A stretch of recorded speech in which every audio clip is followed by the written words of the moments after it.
नमस्कार, आप देख रहे हैं मिलेनियम न्यूज़ और अब वक्त है ख़ास मुलाकात का। ख़ास मुलाकात में आज हमारे साथ हैं सतीश नंबरदार जी। सतीश जी, बहुत बहुत स्वागत है आपका। नमस्कार। सतीश जी, पिछली बार आपने 3 भविष्यवाणियाँ की थी। पहली, बादशाहपुर से टिकट राव नरबीर सिंह को मिलेगा। दूसरी, राव नरबीर सिंह की जीत बड़ी होगी, वो बड़ी जीत से जीतेंगे। तीसरी, हरियाणा में बीजेपी की सरकार बनेगी। अब आप क्या कहना चाहेंगे? जैसा कि मैंने आपको पहले बताया था कि भाई टिकट राव नरबीर सिंह को मिलेगी तो मिली। दूसरी बात, जीत तो राव नरबीर सिंह की बहुत बड़ी होगी। और तीसरी बात, ये सरकार बीजेपी की बनने जा रही है। धीरे धीरे ग्राफ चढ़ता जा रहा है। और बाकी रहा चुनाव का जब दौर चल रहा है तो मैंने भी काफ़ी जगह हम घूम रहे हैं, साथ लगे हुए हैं। तो जहाँ तक है मंत्री जी का अपना, 2 बातें नज़र सामने आती है। एक तो बीजेपी पार्टी की अपना कैडर है और दूसरा कैडर राव नरबीर सिंह का अपना है जो पार्टी के साथ खड़ा हुआ है। तो एक प्रकार से डबल बीजेपी हो गई। तो इसलिए बहुत ज़ोरदार समर्थन मिल रहा है मंत्री जी को और मंत्री जी का एक तरफा इलेक्शन रहेगा ये। सतीश जी, बादशाहपुर के साथ ही विधानसभा गुड़गांव का चुनाव है, जिसमें भारतीय जनता पार्टी के उम्मीदवार हैं भाई मुकेश शर्मा। नवीन गोयल निर्दलीय उम्मीदवार के तौर पे जो है अपनी किस्मत आजमा रहे हैं। आप क्या कहना चाहेंगे, किसकी जीत होगी? अभी बीजेपी पार्टी जीतेगी। सतीश जी, हरियाणा के चुनाव में 3 बड़े मुद्दे हैं। पहला, बेरोजगारी का, दूसरा, किसानों की समस्याओं का और तीसरा, अग्निवीर योजना का। इस बारे में आप क्या कहना चाहेंगे?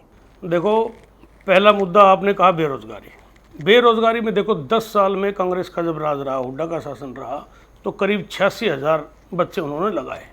10 साल में बीजेपी का राज रहा, उन्होंने करीब 1,43,000 से प्लस बच्चे नौकरियां, सरकारी नौकरियां दी। ये डाटा है, ये कोई बनावटी बातें नहीं है। अब भाई हमने ये लगा दिया, वो लगा दिया, झूठ बोलने की बातें होती हैं। तो बीजेपी राज में नौकरियां जो मिली वो बिना पर्ची और बिना खर्ची के मिली है। इसीलिए इसी आधार पर जनता बीजेपी को वोट देगी। और कांग्रेस राज में क्या होता था, किसी की जान है, पहचान है, पर्ची खर्ची चल रही है तो नौकरी मिल रही है, नहीं तो अपने घर बैठो। पढ़ाई लिखाई जो बच्चे करने वाले हैं वो अपने घर, और जो टेस्ट भी पास नहीं कर पाए वो एक क्षेत्रवाद था। क्षेत्र तक ही वो नौकरियां भी सिमट के रह गई थी और क्षेत्र तक ही विकास सिमट कर रह गया था। दूसरा मुद्दा आपने बताया किसान का।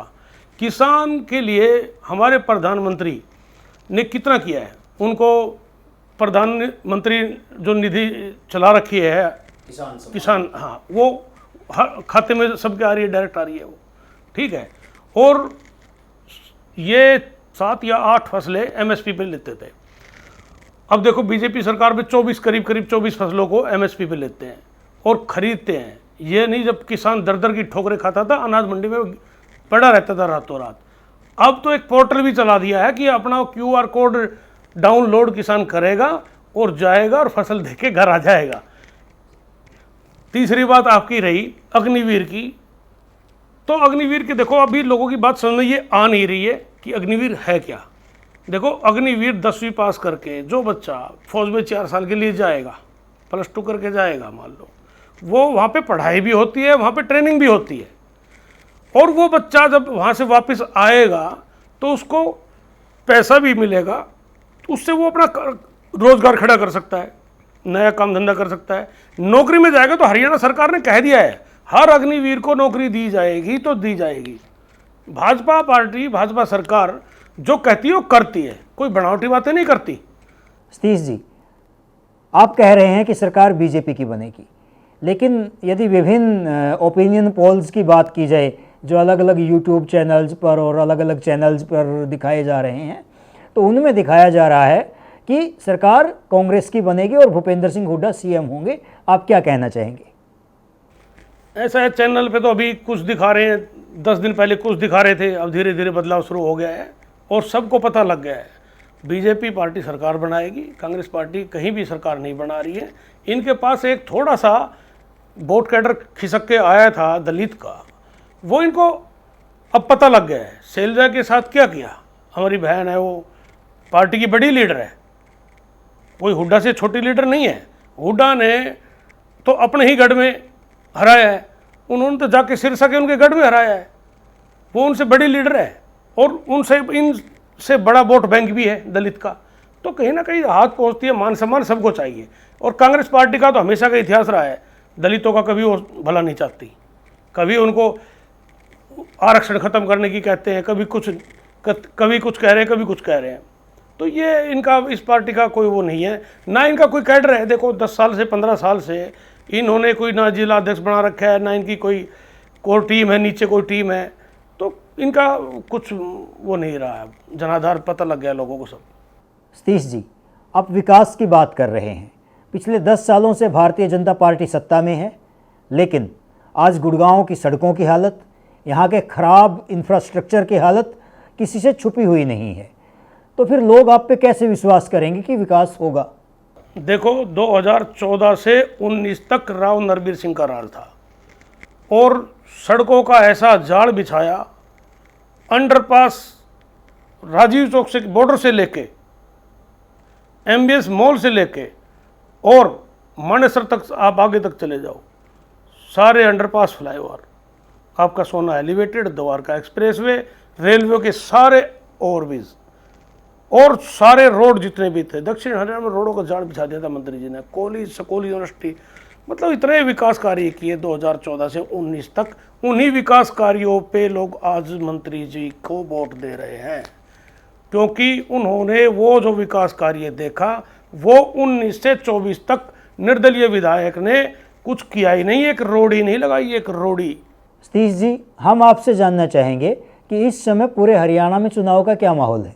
मुझे ऐसा लग रहा है कि अब लोगों का मन बदलता जा रहा है और सबको पता लग गया, भाई नौकरी मिलेगी तो बीजेपी सरकार में, विकास होगा तो बीजेपी सरकार में, और काम धंधे सब चीज़ होगी तो बीजेपी सरकार में। और ये गुंडागर्दी जो चल रही थी, जैसे बाबा वहाँ कर रहा था साहब, तो यहाँ भी 10 साल में गुंडागर्दी का भी सफाया किया है। नूह में जो काम हुआ था, खट्टर साहब ने सबका सही इलाज किया था ना, तो बदमाशों का इलाज भी बीजेपी करना जानती है। सतीश जी, हमारे हरियाणा के साथ में ही हिमाचल प्रदेश में भी कांग्रेस की सरकार है और वहाँ की आर्थिक स्थिति बहुत ही ज़्यादा खराब बताई जा रही है। इस बारे में आप क्या कहना चाहेंगे? भाई धन का दुरुपयोग करोगे आप तो स्थिति प्रदेश की खराब होगी, आप अपने घर का भी धन का दुरुपयोग करोगे तो परिस्थिति तो खराब होगी। इन लोगों की काम करने की कोई मंशा नहीं है, इन लोगों को मज़ा आता है लोगों को परेशान करने में।